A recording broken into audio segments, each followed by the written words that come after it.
Fala pessoal, tentando aqui novamente. Vamos ver, né? Internet tem dessas. Bruno, vamos fazer uma figa aí, vamos tentar, cara. E E é, agora? eu tô te vendo. Tô melhor? Não, tá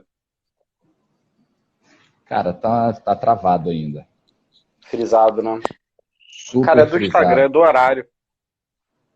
Super frisado ainda, cara. Eu tô do lado de um roteador. Tô até mudando a posição do meu celular aqui. Mas eu acho que é o Instagram mesmo, cara, não é o.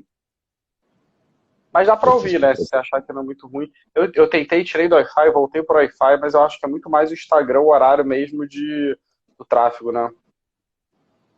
Vamos fazer o seguinte? Vamos seguir assim? Até porque a gente tem um programa, na verdade, o que a gente faz? A gente pega essa live depois e transforma ela assim, de certa forma, ele saiu.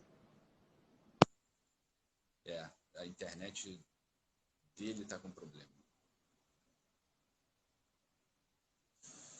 Vamos tentar de novo, gente. Vamos ver. Vamos tentar.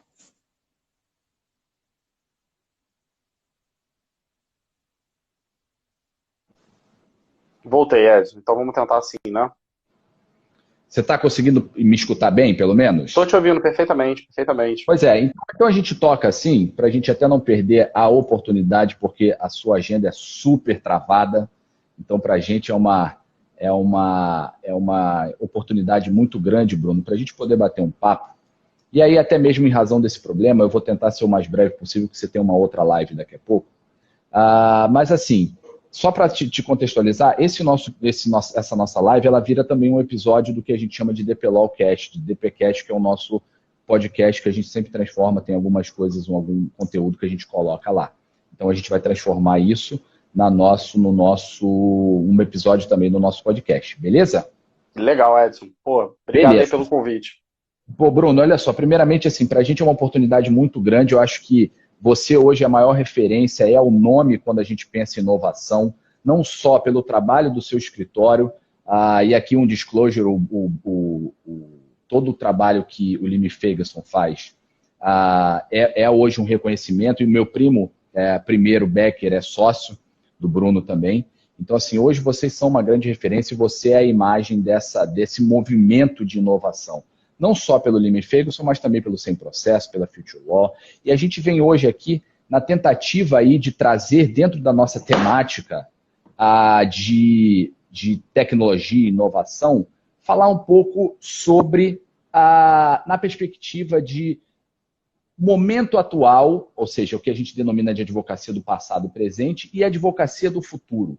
E se você puder falar para a gente, principalmente na perspectiva de cenários, e é algo que a gente pode ver aí de oportunidades para os advogados, estudantes que estão aqui com a gente hoje, para a gente traçar esse cenário pós-Covid. Pô, legal, Edson. Obrigado aí pelo convite. É um prazer falar. O Daniel, além de sócio, cara, é um dos advogados que eu mais admiro, ser primo dele aí. Então, todos os disclosures feitos. Então, estamos em família e estamos entre amigos. Cara, a gente tem, eu fundei o Sem Processo em 2016, criei a B2L em 2017, criei a Future Law em 2018, então a gente está militando aí sobre essa advocacia da inovação tem bastante tempo, e o que a gente tem falado desde essa mudança aí, por conta da pandemia e etc., é que o futuro chegou, né? Então eu acho que tem várias formas de enxergar, é óbvio que a gente está vivendo essa crise de saúde, crise econômica, e aí nem me atrevo a falar disso, porque não são temas em que eu domino, mas no âmbito da advocacia, certamente isso impactou muito a vida de todos nós, como advogados e advogadas do Brasil, é, e eu vejo como uma excelente oportunidade. A gente no Lima Ferguson, a gente tem visto isso na Future Law, no Sem Processo, cara, o número de acordos subiu muito, na Future Law a gente tem feito cursos de advocacia 4.0, nunca teve tanto interesse, no escritório a gente migrou para esse mundo digital, então eu acho que é uma grande oportunidade, eu acho que para todos os advogados do Brasil, eu acho que a advocacia ela ficava muito centralizada no eixo Rio-São Paulo, sem fazer muito sentido, então acho que principalmente para vocês aí que não estão dentro desse centro eixo Rio-São Paulo, é uma grande oportunidade, uma advocacia em nível nacional, acho que até em nível mundial, né? Eu acho que é uma oportunidade, seja para o menino ou a menina que está começando a trabalhar no escritório, eu acho que tudo vai se digitalizar, acho que novos modelos de negócio estão surgindo, eu acho que em 2008 a gente teve o surgimento de modelos de compartilhamento, como é o caso do Uber, do Airbnb, eu acho que essa nova crise traz esse ensejo, e a gente está em plena revolução 4.0, né? Então, o Zoom valendo mais do que todas as companhias aéreas juntos, grandes modelos de negócio inovadores se desenvolvendo, é uma nova realidade posta. Então, eu acho que para o advogado e advogada que entender essa nova realidade vai ter muita oportunidade de crescer e se desenvolver, mas nem todo mundo está conectado, nem todo mundo está conseguindo enxergar dessa forma e se colocar dessa forma, né? O advogado, ele por essência, ele é neofóbico, ele tem medo da inovação, então acho que ainda tem muita gente tentando reproduzir uma advocacia que simplesmente vai evaporar nesse novo contexto. Então eu acho que seja durante essa fase mais crítica, uma fase de maior relaxamento, ou mesmo depois da pandemia, a advocacia ela vai ter sido alterada para sempre. Na verdade, o que a pandemia fez foi acelerar determinadas coisas que, na minha opinião, já aconteceriam de qualquer forma. Deixa eu te perguntar uma coisa. A gente fala sobre advocacia do passado, advogado do passado, advogado do futuro. Ficou até um chavão bem comum falar de advocacia 4.0, sem mesmo entender a advocacia 4.0. Você tem uma passagem que eu adoto, até falo isso para os meus alunos, assim, que eu acho sensacional, que quando você fala, e eu já vi uma palestra sua, você falando assim, não, direito digital, assim, eu tenho algumas ressalvas, porque não existe um direito digital, existe tudo digitalizado, né? Então, assim, o direito tributário, que ele tem uma parte digital, o direito contratual e etc. Mas se a gente for traçar uma linha divisora aí, entre qual é um comportamento típico de um advogado do passado e qual é um comportamento típico de um advogado que olha para o futuro. Legal, eu acho que essa talvez seja uma pergunta central, né? E eu acho muito interessante da forma como você está colocando. A verdade é o seguinte, né? Todos nós somos advogados, estamos aí no mercado há bastante tempo. Eu vim de uma indústria originalmente da mineração e fui progredindo e fui alterando. A gente até hoje tem uma prática muito forte no Lima Ferguson, muito mais na mão hoje do Marcelo, que é o nosso sócio, e a gente foi migrando para o direito digital nesses últimos anos. Então, o primeiro disclaimer é exatamente esse, né? A gente, em 2011, 2012, eu já estava advogando com tecnologia e começou a surgir essa expressão de direito digital. No início era muito denominado para termos de uso, aí depois você vê essa advocacia de dados, e essa é a minha percepção que eu tenho. Hoje tudo é digital. Todas as indústrias estão sendo digitalizadas. Então a gente, por exemplo, tem uma área de fintech no escritório, de banking 4.0. Cara, não tem um banco hoje que não está olhando para Open Banking, que é a agenda do Banco Central, que está olhando para pagamento instantâneo. Se você é uma empresa da área de saúde, você está olhando para Health Tech. A gente está lançando agora um livro que vai se chamar Natural Resources 4.0, só para olhar a inovação no âmbito de recursos naturais, empresas de infraestrutura. Então, eu acho que não existe uma indústria que não está sendo impactada. Então, assim, a maior parte das empresas hoje estão atuando no sistema home office, só para ser um pequeno detalhe. Então, você vê como isso se espalha entre todas as áreas do direito. Como você falou, tributário, então a gente está tendo prestação de serviço. Como é que fica essa prestação de serviço na nuvem? Como é que fica a entrega de produtos na nuvem? Essa discussão do ICMS, que é uma discussão mais quente, mas ainda se mantém. Você tem o direito trabalhista. Como é que fica o direito trabalhista no home office? Como é que fica a jornada de trabalho? Como é que fica acidente de trabalho? De pessoas em locais? Aonde se dá a contratação? Sede social? Estava discutindo hoje com um cliente que ele está indo 100% digital. Falou, pô, mas eu tenho que ter uma sede? Tem, que o contrato social exige. Mas eu não tenho sede, eu fui para a nuvem. Mas a nuvem tem que ter. Então, acho que isso se espalha para todos os assuntos e ele não é mais um direito digital. Eu acho que toda a vida se dá hoje na internet ou se tem algum nível de conexão com a tecnologia e a gente tem uma vida nova e é que nem você falar, a linha que eu fiz no meu mestrado, doutorado da UERJ foi direito da cidade. O que é o direito da cidade? Então, se ele estuda muito estatuto, eu acabei estudando tecnologia, mas o que significa direito da cidade? Era uma linha que fazia muito sentido, foi uma das primeiras linhas da UERJ, quando você fala dos autores mais tradicionais, que era uma vida muito rural, as pessoas estavam indo para a cidade. Só que hoje, que a maior parte da população vive na cidade, a gente não ouve mais falar de direito da cidade. Da mesma forma, o direito digital ele vai se dissipar. Tem muita gente que fala que a palavra internet vai morrer. Porque, cara, você não procura na internet. Procurar na internet, cara, é um pressuposto. Ninguém procura na Barça. Então, procurar é na internet. Então, eu acho que esse é um primeiro ponto do direito digital. E na advocacia 4.0, esse foi um termo que a gente cunhou, e o Becker também foi um dos formadores, a gente pensou muito junto com a turma da B2L. Por quê? Cara, existe essa advocacia tradicional, que é a advocacia da abotoadura, do latim, do data venia, dos escritórios de mármore e toda essa coisa que a gente conhece. E a gente veio trazendo essa advocacia mais oxigenada, com uma visão um pouco diferente, que não é meramente tecnologia, muito pelo contrário, é uma mudança de mindset. Então, assim, é uma advocacia mais humanista, mais horizontalizada. Temos muitas pautas humanistas que eu acho que hoje estão chamando muita atenção, né? A gente está vendo essa questão do movimento negro, que eu acho que é muito relevante. Você faz um levantamento, por exemplo, o CESA, que reúne os grandes escritórios do Brasil, fez um levantamento menos de 1% da advocacia em grandes escritórios são advogados negros. Então, eu acho que a advocacia 4.0 ela passa em elementos humanísticos, passa por uma mudança de mindset e, obviamente, também tecnologia. Então, advogados mais ágeis, advogados que fazem lives como você. Então, assim, quem imaginaria estar fazendo live na advocacia tradicional, o escritório se projetar? Agora, você vê que quem não está fazendo isso está tendo um desafio gigantesco hoje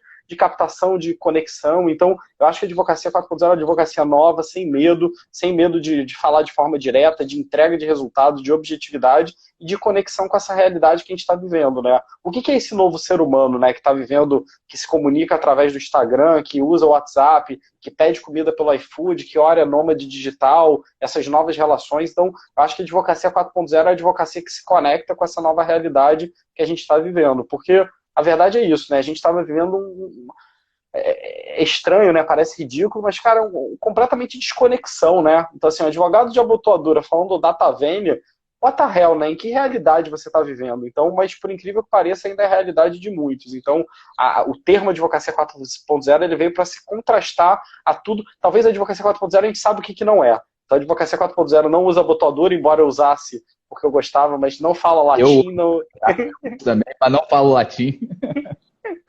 Então, eu acho que é uma construção, o termo em construção, mas é para contrastar, é para trazer essa oxigenação, é o que a gente quer, né? Eu acho que tem um aspecto de muito desejo de como a gente quer uma advocacia melhor, mais igualitária, mais correta, mais justa e tantos outros elementos aí.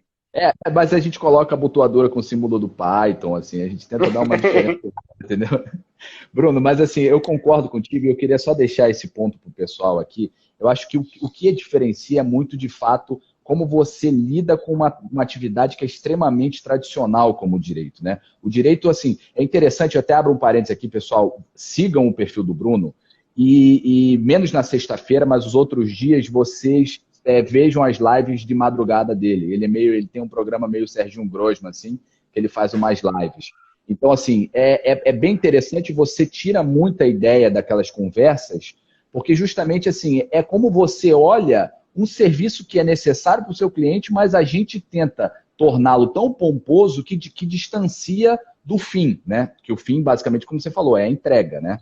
Então, exatamente nesse ponto que você fala sobre a forma como o advogado do passado pensa nele, no que ele é, como ele é visto, naquilo que ele fala, naquilo que ele faz, como ele mostra, e o advogado do futuro é aquele que olha para o cliente e fala, não, eu preciso entregar um resultado para esse cliente. Eu preciso tornar, portanto, essa minha atividade distante algo próximo e algo que é necessário para o negócio dele, né? Seja ele pessoa física, seja ele pessoa jurídica. É como diz a Fernanda, inclusive. Né? Ou seja, ser acessível, né? Você tem muito disso, né? Eu acho que ela tá falando das lives aleatórias aqui, a Elaine falou, cara, você mencionou aí a live das 11 horas, cara, eu comecei super casuisticamente falando do Notifica, que era um produto que a gente lançou, e aí todo dia eu abro essa live 11 horas, nunca tem tema, as pessoas entram, é uma forma também, nesse mundo aí, nesse momento de quarentena, a gente tem um tema um pouco super aberto, não ter temas tão fechados, super legal, cara, tô conhecendo muita gente bacana, é uma forma de conhecer pessoas no momento de quarentena. Então ontem, por exemplo, tava um menino lá do 5º período da faculdade do Rio, tivemos um bate-papo legal, então é uma forma de se conectar, eu acho que gosto muito de ser humano e a gente está muito podado de conhecer novas pessoas e estabelecer diálogos. Eu acho que esse é um ponto, né? Quando a gente pensa, por exemplo, quem são as grandes empresas hoje que estão liderando, né? A Amazon, na minha opinião, talvez seja o maior emblema, né? O Jeff Bezos, cara, uma empresa que começou vendendo livro online e hoje é empresa de tudo, também recomenda a biografia, muito legal, e você vê o Mark Zuckerberg, você vê o Steve Jobs, então, quem são essas pessoas, né? O Steve Jobs era o cara que andava de tênis de corrida porque ele achava mais confortável. O Mark Zuckerberg é o cara de moletom ali que domina o império de comunicação hoje, que é o Instagram, o Facebook. Então, todas essas pessoas nos ensinaram e mostraram que o mundo era esse. Então, num mundo em que você tinha um CEO super sisudo, com um terno absolutamente caro, ostentando, eu acho que tinha essa advocacia mais austera, né, mais de mármore. Só que a gente está no mundo de tecnologia, tudo muito direto, as pessoas não conseguem enganar, cara. A gente está no mundo hoje que você tem que botar a cara no sol, você é o que você é, não tem como você criar firulas, fissuras. Então, eu acho que é muito isso, é uma advocacia direta, como você falou, de entrega para o resultado, que as pessoas estão entendendo, e eu acho que estão entendendo cada vez mais. E eu vejo com muita alegria, tá? Eu tive a oportunidade, semana passada, eu tive com a turma do Tozini, grandes amigos, pessoal do Demarest, poxa, hoje com você. Então, assim, eu tento me conectar e eu vejo estágios dos mais diferentes, mas eu acho que o caminho de toda advocacia vai passar por aí. Então, eu acho que mesmo as grandes bancas estão entendendo isso. Não é uma questão de idade. Eu vejo advogados, eu conto um caso, tem um advogado aqui do Rio, Lacerda, era um super amigo. Cara, ele fez um curso de inovação, o cara veio da indústria minerária, estava desenvolvendo uma plataforma tecnológica com 70 anos, 60 e poucos anos. Então, eu acho que é um estado de espírito entender e se conectar com a realidade que a gente vive. Então, eu acho que é muito bem-vindo aí para a sociedade, essa advocacia mais moderna. Eu tenho dois outros pontos, mas eu queria antecipar uma pergunta, Bruno, que os nossos colaboradores, os nossos parceiros do DPLOL, trouxeram 3 perguntas para fazer para você, que eu abri lá no nosso grupo do escritório. Mas eu queria antecipar uma que foi feita por um estagiário nosso, justamente nisso que a Elaine falou. É uma questão de mindset, mas a gente lida com uma geração que já nasce dentro dessa conectividade, né? Ou seja, são crianças nascidas na nuvem já, né? Então, eles têm um preparo natural, né? Mas, infelizmente, e uma live que você fez com o Becker, eu vi que, né, até você falando lives aleatórias, o Becker abriu a live fumando um cigarro. Assim, vocês falando sobre a UERJ, sobre as universidades, etc. Essa pessoa que entra, que é jovem, que está criada aí na nuvem, mas ele entra numa universidade tradicional e etc., e acaba tendo um brainwashing aí errado e vê o direito novamente como tradicional. Como ele pode se preparar, isso vale também para o jovem advogado, para esse novo momento? E aproveito, inclusive, porque falo também da Future Law, que é a sua escola, que tem todo o conteúdo de soft skills, etc. Mas como a pessoa pode se preparar para esse novo momento? O que você indica como caminho para que ele seja um advogado com esse mindset? Legal, cara. Super pergunta também. E o mercado da advocacia é um mercado muito saturado, né? Então, foi a Elaine que colocou aqui, né? Isso. Foi. Elaine colocou. Então, assim, eu acho que a gente está no mercado super saturado. A gente tem mais de 1.500 faculdades de direito, tem muita gente sendo formada. E, cara, esse é um grande ponto, né? E é um ponto que eu vou fazer aqui uma visão. Eu vejo advogados super tradicionais e muita gente jovem, tá? Ainda tem muita gente jovem se formando, querendo ir para um escritório super austero. O sonho do menino, da menina é botar a roupa ali bonita, o terno pesado. Então, ainda existe esse status, né? Esse desejo, na minha opinião. E, por outro lado, tem pessoas que estão muito modernas, mas eu acho que o cuidado do menino e da menina que estão começando cara, se preparar. Então, isso é um ponto que eu falo muito com o Becker, e a gente pensa, pô, eu falo muito isso. Para mim, o Becker é muito um exemplo da advocacia 4.0. Cara, o nível de conhecimento, cara, você vai debater o Becker, cara, tem um conhecimento filosófico profundo, lê pra caramba. Pô, é um cara com conhecimento gigante. Então, assim, a gente no escritório, a gente tem essa sorte de conectar pessoas brilhantes. Então, às vezes, eu me preocupo um pouco, a menina e o menino chegando muito com gás. Cara, eu quero ser advogado 4.0. Eu cito muito o exemplo do Picasso. O Picasso criou o cubismo. Só que o Picasso, com 16, 17 anos, ele pintava melhor do que qualquer renascentista. Você pega os quadros do Picasso, o cara tinha uma técnica, ele falou, cara, vou desconstruir, vou criar o cubismo. Então, acho que para você inovar, você tem que ter muita bagagem. Então, eu acho que o menino ou a menina entra numa faculdade que não prepara, a verdade é essa. Então, assim, a faculdade, ela é completamente... Cara, é o ensino do século XIX, professores do século XX para desafios do século XXI. Então, cara, você perde horas e dias com um monte de debate. Ontem na minha live o pessoal tava falando isso, que, cara, pô, quantas vezes você não entrou numa aula de direito e o professor vai falando um monte de coisa aleatória, sem preparo? Eu acho, por exemplo, na Future Law a gente gosta muito disso. As aulas são gravadas, às vezes a gente grava 5 horas para tirar 15 minutos. Então acho que a gente está no mundo hoje de transferência de conhecimento, objetividade. Cara, as pessoas não estão dispostas a ficarem 4 horas vendo uma aula que não tem nem pé nem cabeça. Então, acho que hoje o mundo, você falou de podcast, é interessante, as pessoas estão dispostas a ouvir 1 hora de podcast. Vídeo não dá para ser mais de 15 minutos. E a gente já estava no mundo de 2 telas. Cara, cansei de dar palestra que a pessoa está olhando no WhatsApp, então você tem que prender a atenção. Então o ensino ele também tem que ter muito de entretenimento e muito de dinamismo. Então, eu acho que é se preparar, então a gente tem que ter um mundo também de pessoas autodidatas. A gente, nesse momento aí de quarentena, cara, é uma oportunidade. Eu vejo muito menino e menina falando, cara, eu não tenho tempo, agora todo mundo tem. Cara, vai pegar grande clássico, vai ler, vai estudar, cara. Advogado, advogada bom é pessoa com uma bagagem. Então, assim, você não tem como ajudar o interesse alheio se você não é um ser humano completo. Pessoas interessantes são interessadas. Então, cara, você tem que ter bagagem. Então, eu gosto muito quando a gente pega e entrevista um menino, uma menina, cara, que tem uma bagagem, que gosta de literatura, e não necessariamente direito. Então, eu acho que o advogado do futuro é um advogado bem preparado. A gente sempre foi assim, você pega o Rui Barbosa lá, o cara falava várias línguas, tratados. Então, eu acho que o advogado bom é aquele advogado interessante e interessado, mas com essa percepção de ser mais direto. Então, e o grande desafio é esse, né? Os grandes escritórios são onde estão os grandes cérebros. Então, se você tem uma estrutura que vai perdendo os cérebros bons, cara, a marca de um escritório, o escritório que hoje está bombando, amanhã pode não estar.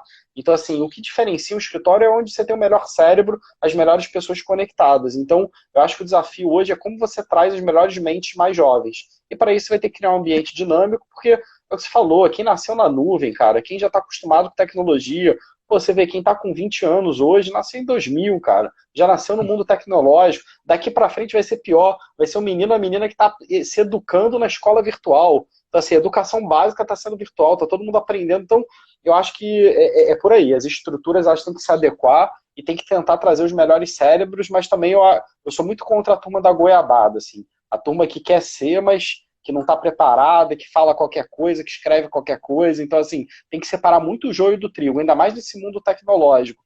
Porque, cara, a gente está num mundo horizontalizado. Da mesma forma que você faz uma live, qualquer um faz e fala qualquer coisa e muita gente falando besteira. Então, mas eu acho que o próprio ecossistema ele faz a curadoria. Então, acho que as pessoas têm um bom senso de seguir e acompanhar as pessoas que realmente têm um conteúdo adequado.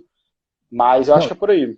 E é o que você falou, assim, assim, o direito digital, naquilo que eu havia comentado da sua fala, é exatamente a expressão da goiabada, sabe? Assim, a pessoa, o que você fala? Não, sou advogado em direito digital. Mas assim, o que, amigo? Sabe? Me fale aonde está indo o seu trem, entendeu? Porque assim, não tem como o cara ele transitar do tributário, do as a service para proteção de dados e um ponto que eu vou até mencionar agora, que, aproveitando a intervenção da Fernanda, que ela mandou uma mensagem que ela concorda em absoluto. E essa é uma pergunta que entra na questão do sem processo, mas principalmente do DPLOL, tá, Bruno? Por quê? Porque o DPLOL, nós temos na essência do escritório, assim, nós somos um escritório que a grande maioria do nosso trabalho, absoluta quase, é contencioso. Tá? Nós somos um escritório de contencioso. Né? Então, assim, nós estamos na região norte e fazemos contencioso. Esse é um ponto forte nosso, e eu diria assim, de gestão, de contencioso, utilização de tecnologia nisso, e ainda um preparo para o contencioso de dados. Mas quando a gente fala de LGPD, a gente olha Limfegas e Becker.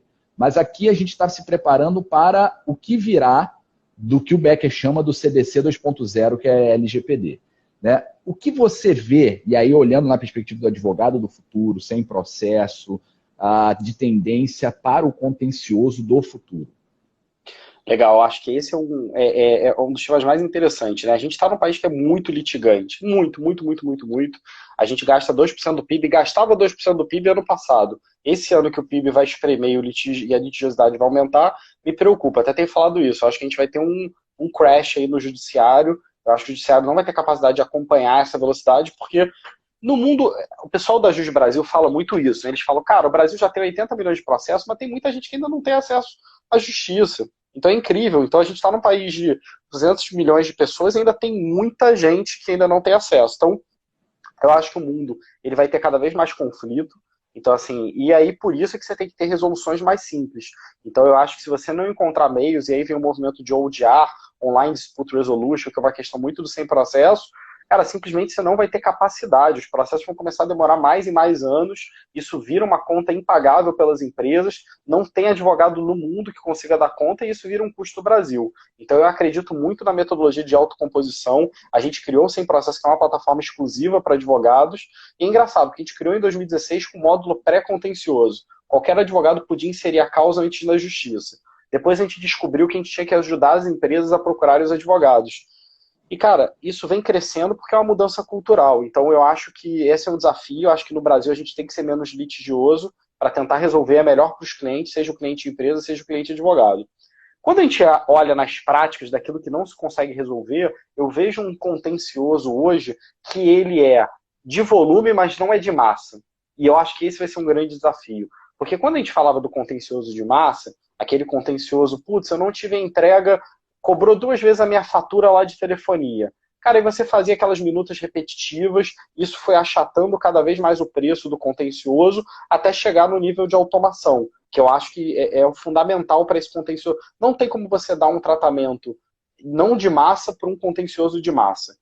Por outro lado, o que está começando a acontecer agora, e você vê com essas novas metodologias, é porque os novos modelos de negócio estão se colocando e os litígios estão vindo. Então, seja no modelo de entrega de produto, de e-commerce, tudo isso está dando ensejo, fintech. A gente tem uma das áreas que tem mais crescido no escritório hoje, que é a área de fintech litigation, que a gente criou. Eu acho que não tem nenhum escritório hoje que tem essa área de fintech litigation. Então a gente tem o Becker ali gerenciando a parte do contencioso, a gente tem o Bruce vendo a parte de fintech, e a gente ainda tem o Felipe ali com Visual, e dentro disso uma galera trabalhando. Então, eu acho que cada vez mais os problemas são complexos, são de volume, o tempo é cada vez menor, e é por isso que você precisa de profissionais diferenciados, então você precisa de designer para explicar aquilo. Cara, tá ficando muito complexo, né? Eu acho que aquele movimento que a gente teve da deslegalização, típico da criação das agências reguladoras na década de 90, de transferir para o executivo a capacidade normativa, porque o legislativo não via, é a mesma coisa para o judiciário. Não tem como fazer vara especializada. Cara, como é que você vai explicar um método de pagamento para o juiz, cara, de primeiro grau, de vara única, que o cara julga a família, é de um nível de complexidade, e se ele decidir errado, aquilo gera uma jurisprudência. Então, eu acho que a gente vai ter muita formação de tese, e aí quando você começa a contemporizar, por exemplo, a gente advogou em 2017, 2016, para uma empresa de aplicativo de transporte. Dessas, né, você lembra que era um desafio, pode ou não pode nas cidades, a gente conseguiu eliminar. Cara, a gente formou uma tese. Essa é uma tese batida, Supremo de 2019. Então, eu acho que agora o desafio dos escritórios vai ser gerar tese rápido e não deixar consolidar, porque tem algumas teses que arriscam, inclusive, o modelo de negócio. Você vê, por exemplo, a discussão trabalhista nos modelos de entrega.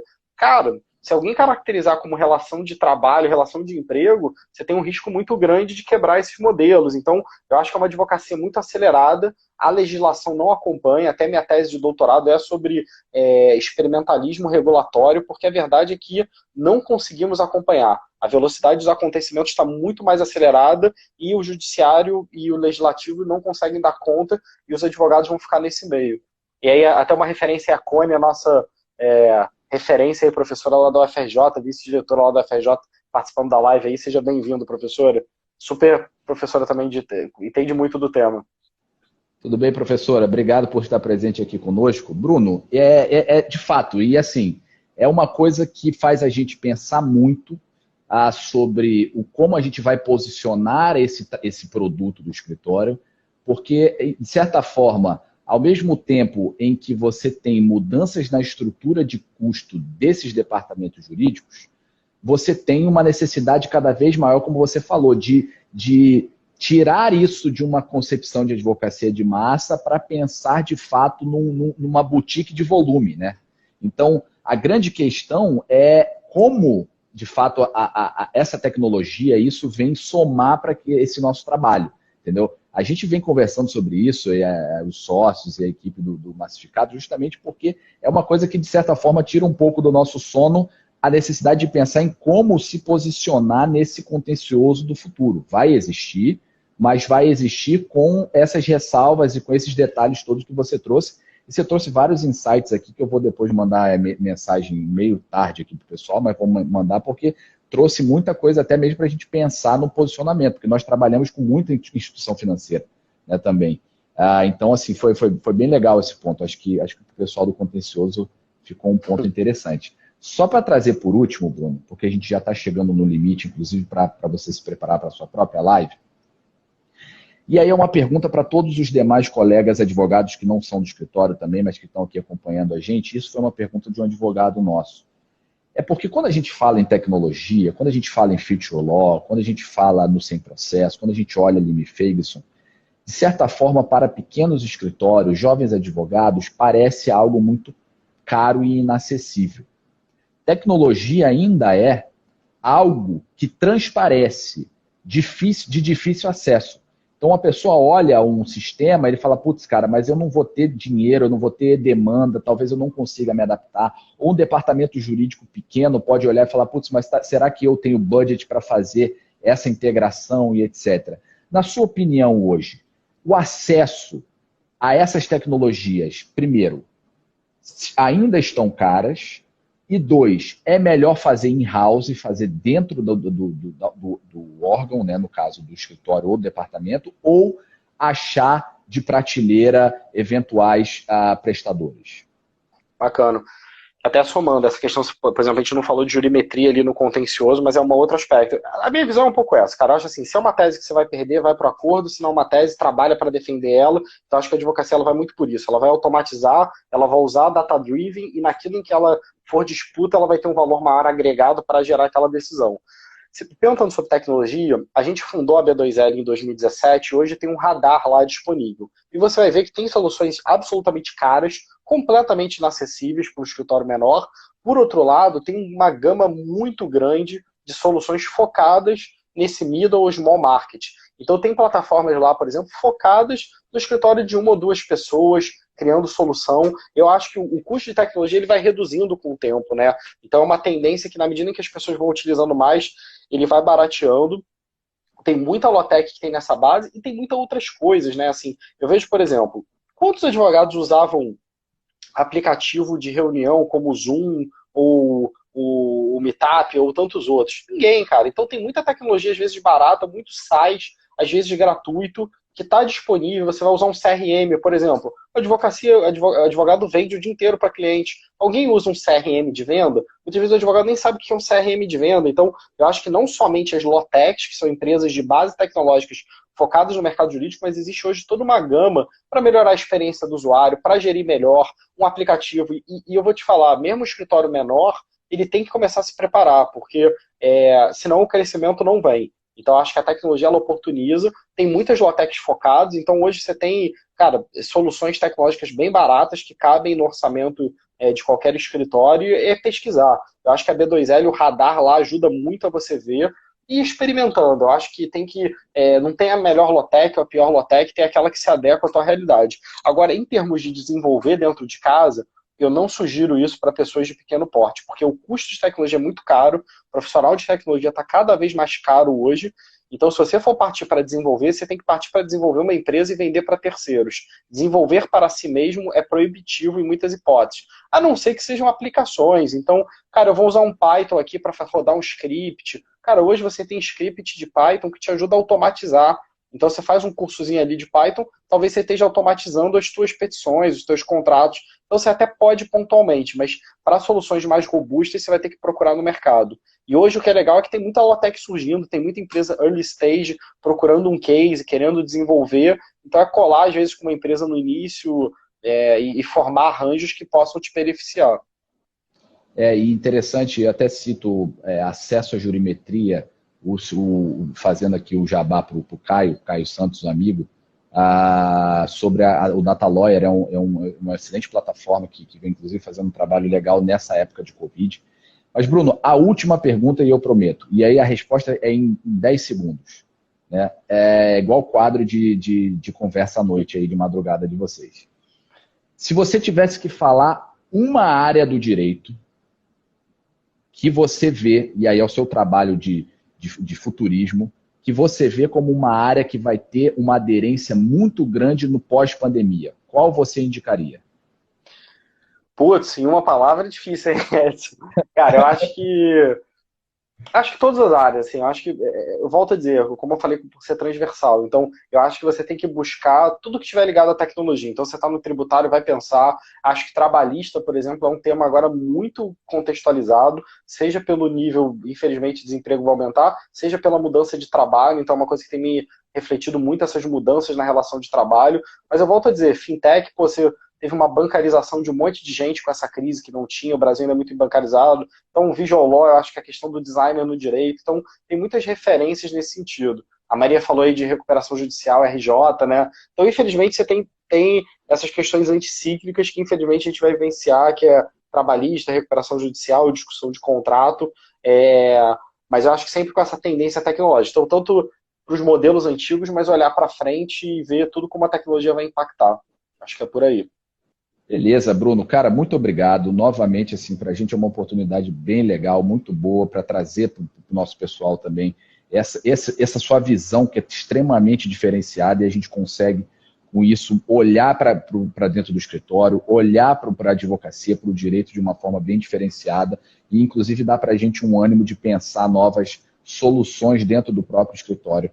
Muito obrigado mesmo, assim, a gente te agradece muito, não só o DPLO, mas a nossa comunidade também aqui que está participando aqui de Porto Velho, enfim, de Rondônia, o pessoal também aí de Manaus, como a Elaine. Então, a gente tá bem feliz aqui, te agradeço, muito obrigado mesmo, cara. Obrigadão, Edson.